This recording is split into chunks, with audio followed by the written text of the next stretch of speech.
Chapter 7. Cutting from the Daily Graph, 8 August. Pasted in Mina Murray's journal.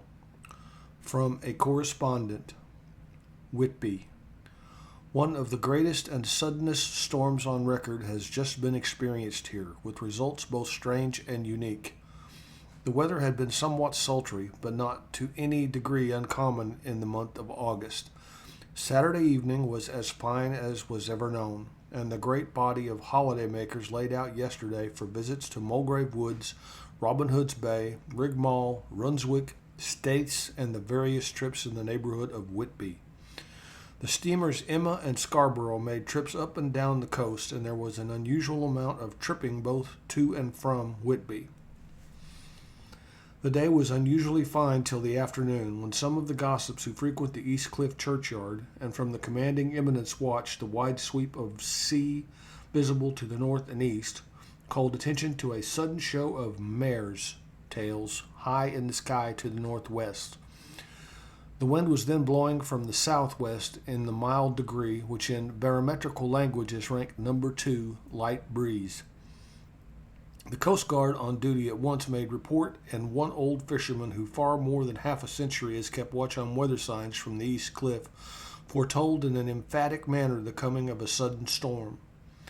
The approach of sunset was so very beautiful, so grand in its masses of splendidly colored clouds, that there was quite an assemblage on the walk along the cliff in the old churchyard to enjoy the beauty. Before the sun dipped below the black mass of Kettleness, standing boldly athwart the western sky, its downward way was marked by myriad clouds of every sunset color, flame, purple, pink, green, violet, and all the tints of gold, which here and there masses not large, but of seemingly absolute blackness in all sorts of shapes, as well outlined as colossal silhouettes. The experience was not lost on the painters, and doubtless some of the sketches of the prelude to the great storm will grace the R.A. and R.I. walls in May next. More than one captain made up his mind then and there that his cobble or his mule, as they termed the different classes of boats, would remain in the harbor till the storm had passed. The wind fell away entirely during the evening, and at midnight there was a dead calm, a sultry heat, and that prevailing intensity which on the approach of thunder affects persons of a sensitive nature. There were but few lights in sight at sea, for even the coasting steamers, which usually hug the shore so closely, kept well to seaward, and but few fishing boats were in sight. The only sail noticeable was a foreign schooner with all sails set, which was seemingly going westwards. The foolhardiness or ignorance of her officers was a prolific theme for comment whilst she remained in sight, and efforts were made to signal her to reduce sail in the face of her danger. Before the night shut down, she was seen with sails oddly flapping as she gently rolled on the undulating swell of the sea, as idle as a painted ship upon a painted ocean. Shortly before 10 o'clock, the stillness of the air grew quite oppressive, and the silence was so marked that the bleating of a sheep inland or the barking of a dog in the town was distinctly heard, and the band on the pier, with its lively French air, was like a discord in the great harmony of nature's silence. A little after midnight came a strange sound from over the sea, and high overhead the air began to carry a strange, faint, hollow booming. Then, without warning, the tempest broke, with a rapidity which at the time seemed incredible, and even afterwards is impossible to realize. The whole aspect of nature at once became convulsed. The waves rose in growing fury, which overtopping its fellow, till at a very few minutes the lately glassy sea was like a roaring and devouring monster. White-crested waves beat madly on the level sands and rushed up the shelving cliffs. Others broke over the piers, and with their spume swept the lanthorns of the lighthouses which rise from the end of either pier of Whitby Harbor. The wind roared like thunder and blew with such force that it was with difficulty that even strong men kept their feet or clung with grim clasp to the iron stanchions. It was found necessary to clear the entire pier from the mass of onlookers, or else the fatalities of the night would have increased manifold. To add to the difficulties and dangers of the time, masses of sea fog came drifting inland, white, wet clouds, which swept by in ghostly fashion, so dank and damp and cold that it needed but little effort of imagination to think that the spirits of those lost at sea were touching their living brethren with the clammy hands of death. And many a one shuddered as the wreaths of sea mist swept by. At times the mist cleared, and the sea for some distance could be seen in the glare of lightning, which came thick and fast, followed by such peals of thunder that the whole sky overhead seemed trembling under the shock of the footstep of the storm.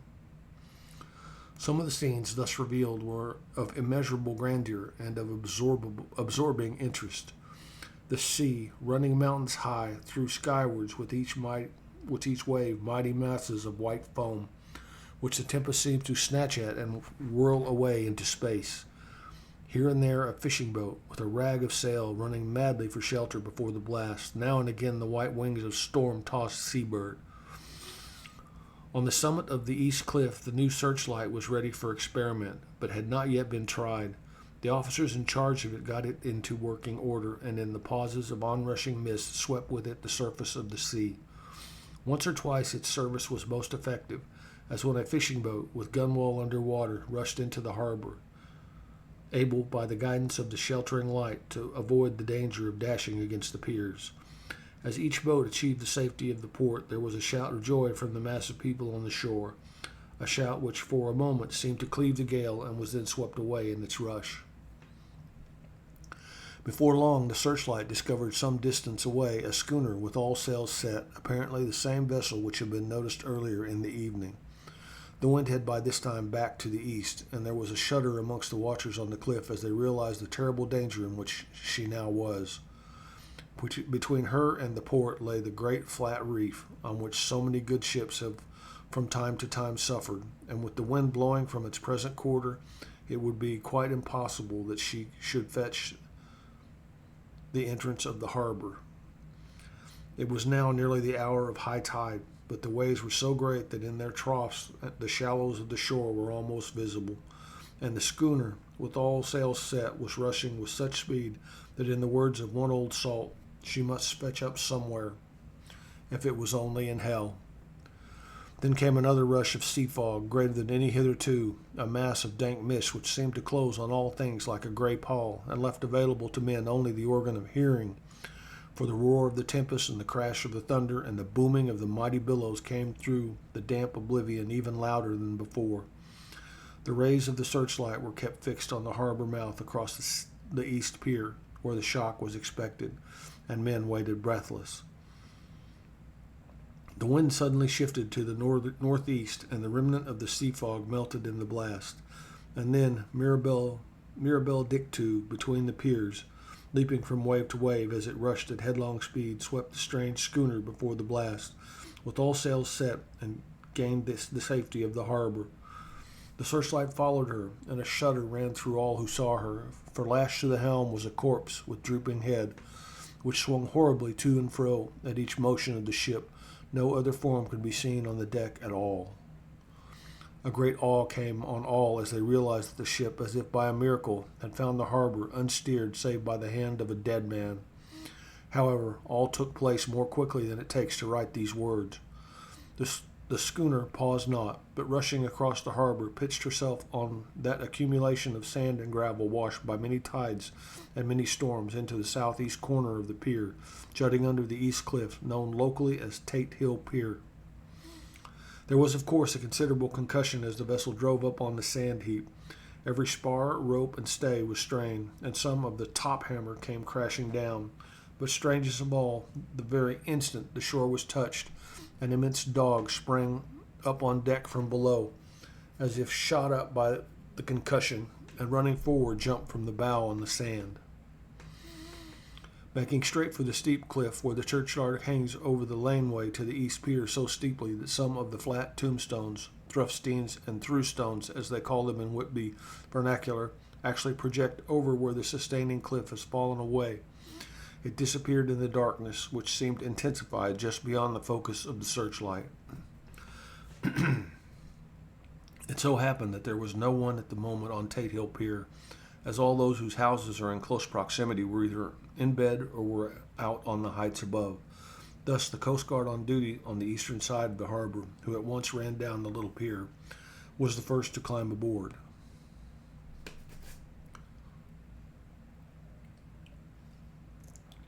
The men working their searchlight, after scouring the entrance of the harbor without seeing anything, then turned the light on the derelict and kept it there. The Coast Guard ran aft, and when he came beside the wheel, bent over to examine it, and recoiled at once as though under some sudden emotion. This seemed to pique general curiosity, and quite a number of people began to run. It is a good way round from the West City by the drawbridge to Tate Hill Pier, but your correspondent is a fairly good runner, and came well ahead of the crowd. When I arrived, however, I found already assembled on the pier a crowd, whom the Coast Guard and police refused to allow to come on board. By the courtesy of the chief boatman, I was, as your correspondent, permitted to climb on deck, and was one of a small group who saw the dead seaman whilst actually lashed to the wheel. It was no wonder that the Coast Guard was surprised or even awed, for not often can such a sight have been seen.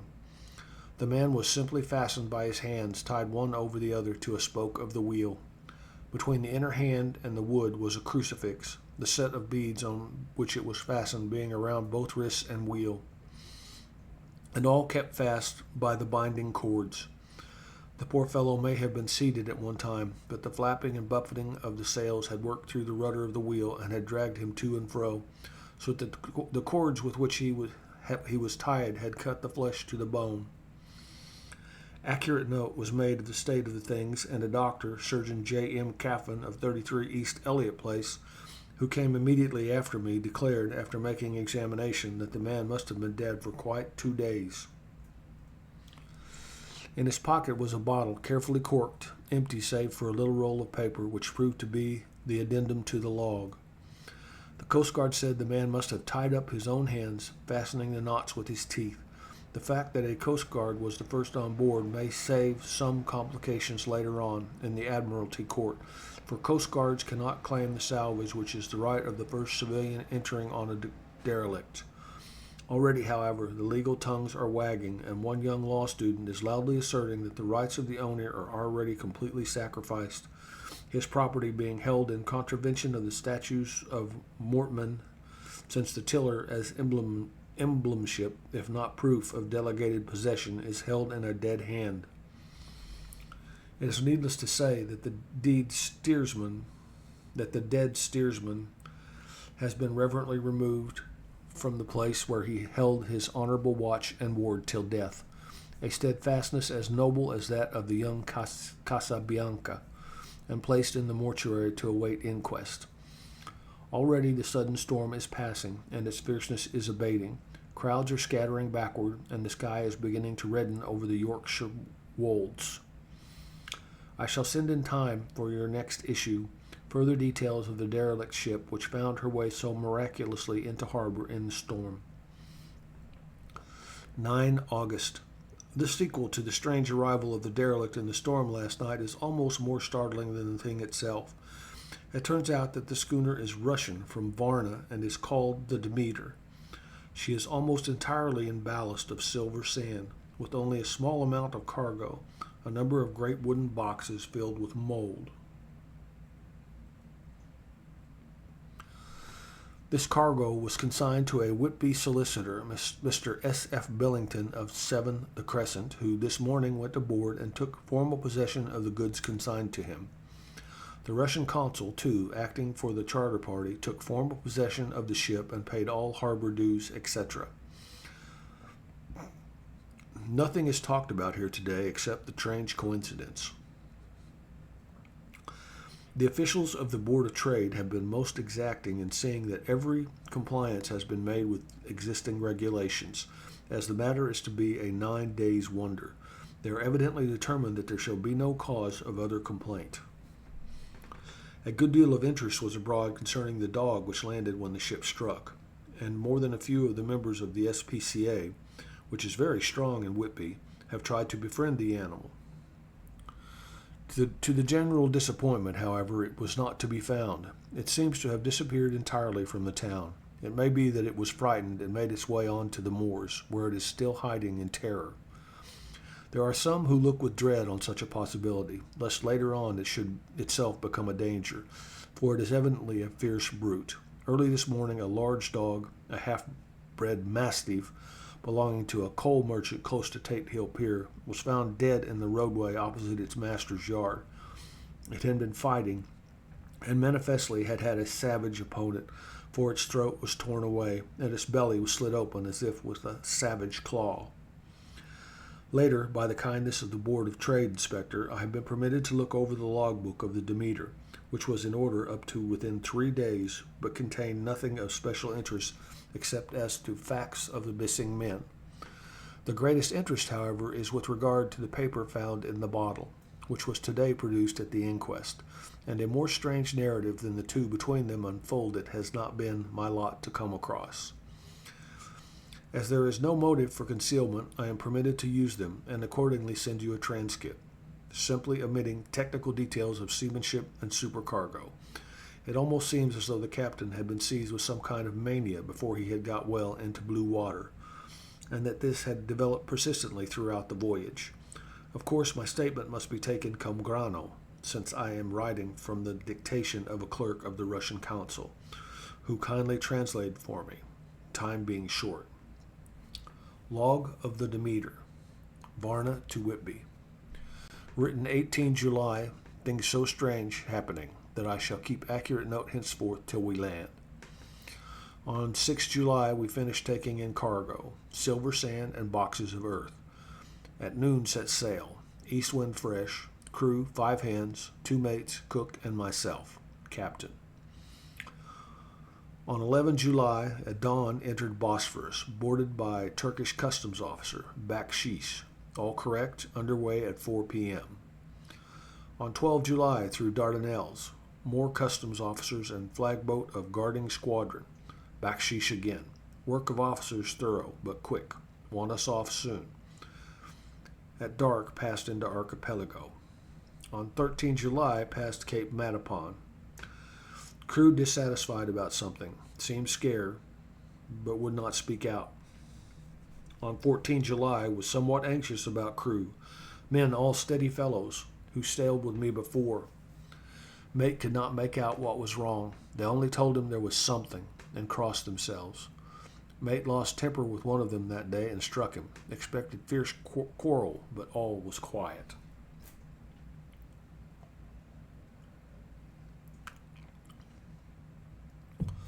On 16 July, mate reported in the morning that one of the crew, Petrovsky, was missing.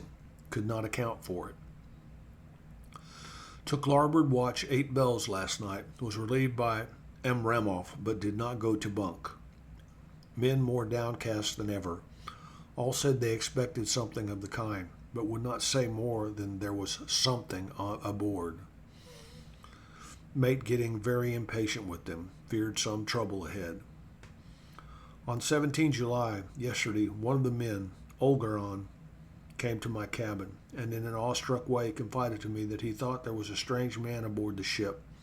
He said that in his watch he had been sheltering behind the deck house, as there was a rainstorm, when he saw a tall, thin man who was not like any of the crew come up the companionway and go along the deck forward and disappear. He followed cautiously, but when he got to bows, found no one, and the hatchways were all closed. He was in a panic of superstitious fear, and I am afraid the panic may spread. To allay it, I shall today search the entire ship carefully from stem to stern. Later in the day, I got together the whole crew and told them, as they evidently thought there was someone in the ship, we would search from stem to stern. First mate, angry, said it was folly, and to yield to such foolish ideas would demoralize the men. Said he would engage to keep them out of trouble with the handspike. I let him take the helm, while the rest began a thorough search, all keeping abreast with lanterns. We left no corner unsearched. As there were only the big wooden boxes, there were no odd corners where a man could hide.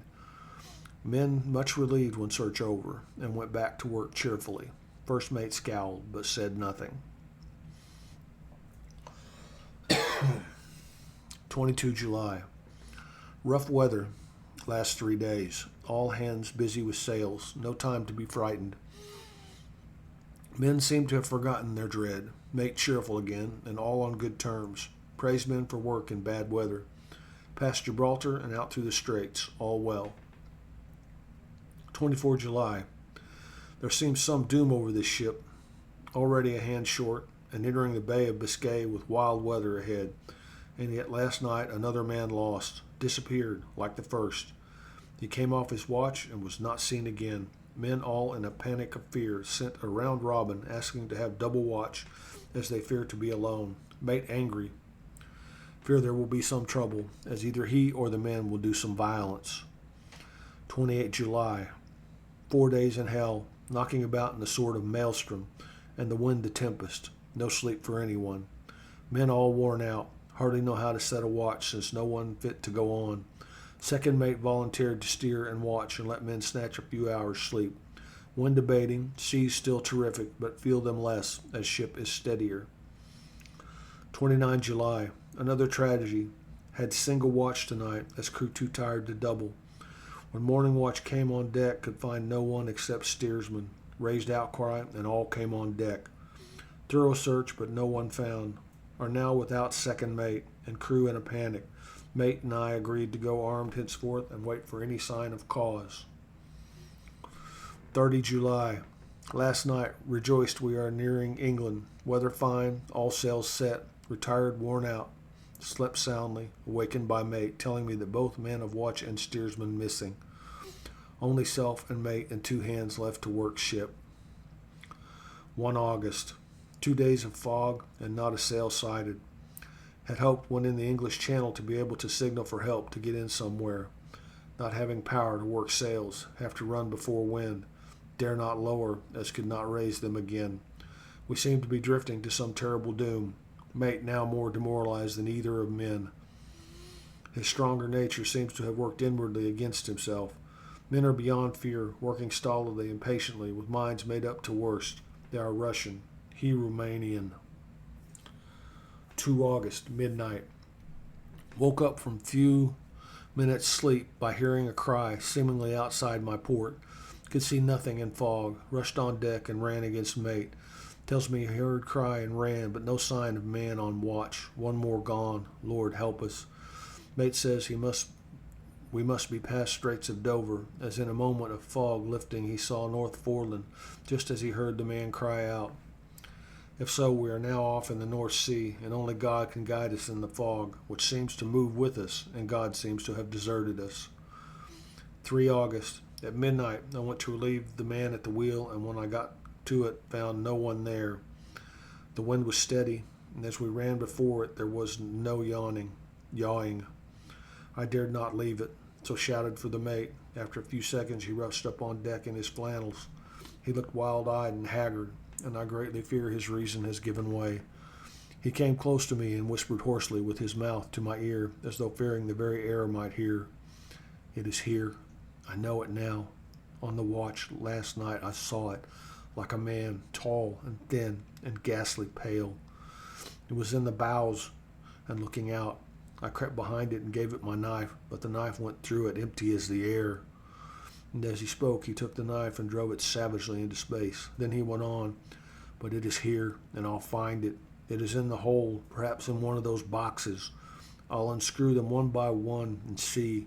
You work the helm. And with a warning look and his finger on his lip, he went below. There was springing up a choppy wind, and I could not leave the helm. I saw him come out on deck again with a tool chest and lantern and go down the forward hatchway. He is mad, stark, raving mad, and it's no use my trying to stop him. He can't hurt those big boxes. They are invoiced as clay, and to pull them about is as harmless a thing as he can do. So here I stay and mind the helm and write these notes. I can only trust in God and wait till the fog clears. Then, if I can't steer to any harbor with the wind that is, I shall cut down sails and lie by and signal for help. It is nearly all over now, just as I was beginning to hope that the mate would come out calmer, for I heard him knocking away at something in the hold.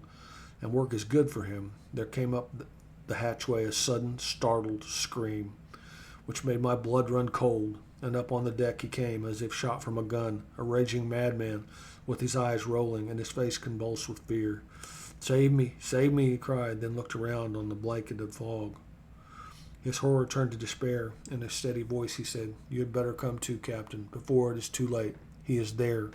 I know the secret now. The sea will save me from him, and it is all that is left." Before I could say a word or move forward to seize him, he sprang on the bulwark and deliberately threw himself into the sea. I suppose I know the secret too, now. It was this madman who had got rid of the men one by one, and now he was following them himself. God help me. How am I to account for all these horrors when I get to port? When I get to port? Will that ever be? 4 August. Still fog, which the sunrise cannot pierce. I know there is sunrise because I am a sailor. Why else, I know not. I dared not go below. I dared not leave the helm. So here all night I stayed, and in the dimness of the night I saw it. Him. God forgive me. But the mate was right to jump overboard. It was better to die like a man. To die like a sailor in blue water.